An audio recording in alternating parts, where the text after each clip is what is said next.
Sex, porn, love addiction is all about self-soothing to manage your emotions. It got set up back in the childhood development years. It's just not about sex. It's not about porn. It's all about the repeated use has set up the physiology to crave those dopamine, serotonin, oxytocin, self-manufactured drugs in the body. It's impacting women, men, children aged 10 to 75 across all the age ranges, the sexes, the cultures, the professions.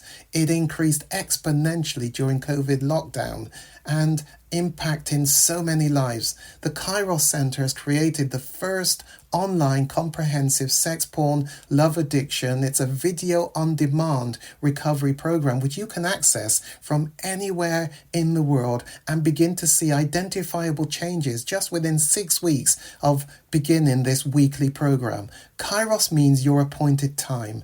Isn't it your time to reclaim your life? Bring color back to life without shame. Click the link below and begin your journey. You owe it to yourself and to others. We're going to talk about sex. It's a difficult one for many people. Let's begin gently, but let's go after it. Because so often when there's conflict in a relationship, sex tends to be one of the first things that is a casualty and shows itself, because another one of my cliches, it's really hard to touch somebody with whom you're in conflict. And yet, when we lose our best friends because of conflict and we're in separate spaces, doing life separately, we pine for their companionship, but we're also upset and angry with them. So in conflict, contradictions going on. We don't want to touch them because we're upset with them, and yet we do really want to touch them, but we just can't. Actually, the antidote to your beginning your healing is actually to become tactile and to touch somebody, the person with whom you are in conflict, because that will actually cause some of the heat to dissipate. Here's the problem. Going near them and touching them is one of the hardest things when you're in conflict.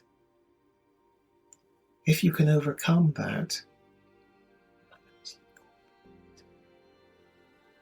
our ego gets in the way, and our past practice behaviors get in the way, and we somehow gotta get over that, and it's so difficult. But if we can, and we can hold out a hand, the other person may not meet you halfway, so you're going to pull back that hand really quickly, because we don't want to get hurt or be embarrassed. But if you can persevere, if you can try to touch somebody with whom you're in conflict with, it's really hard for that person to remain in conflict with you. I always say, if you can just hold on to them like a bucking horse, where they're probably going to be saying things like, "What are you doing? Get off me, leave me alone." If you can hold on for your dear life, after a few minutes you might find the heat dissipates and they're able to start to let go of some of the heat, the tension. Doesn't mean the conflict's resolved, but you are closer to being able to start a conversation, to break out of separateness caused by conflict. Sex becomes a casualty of partners, of husbands and wives that are in conflict. And often you don't really even need sex therapy. Once you become friends, sometimes you just need a little bit of a helping hand to kickstart love, affection, intimacy, sensuality, very separate things to sex, and then the sex might start to come back online. when you develop those other things. Come on a journey with me and you'll better understand. Sometimes I call what I do a lot of chat. Sometimes I even call it waffle. But there is some logic to my waffle. Come on the journey with me. And let's learn together. I'll hold your reservations, your negativity, your doubts. And over time of journeying through this program, I'll watch as you begin to take it back and have more confidence. I'm excited to do this journey with you. You can do this. You can become the best version of you.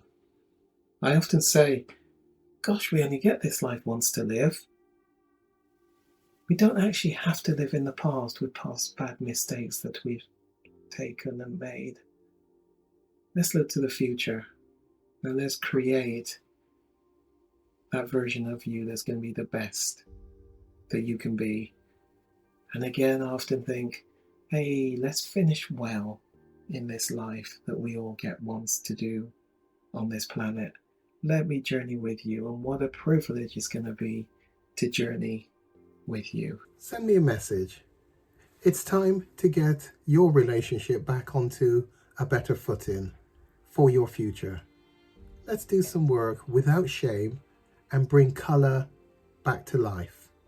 Send the email, send the message to me, Gary McFarlane, at the Kairos Centre, and let's begin to reclaim your quality of life.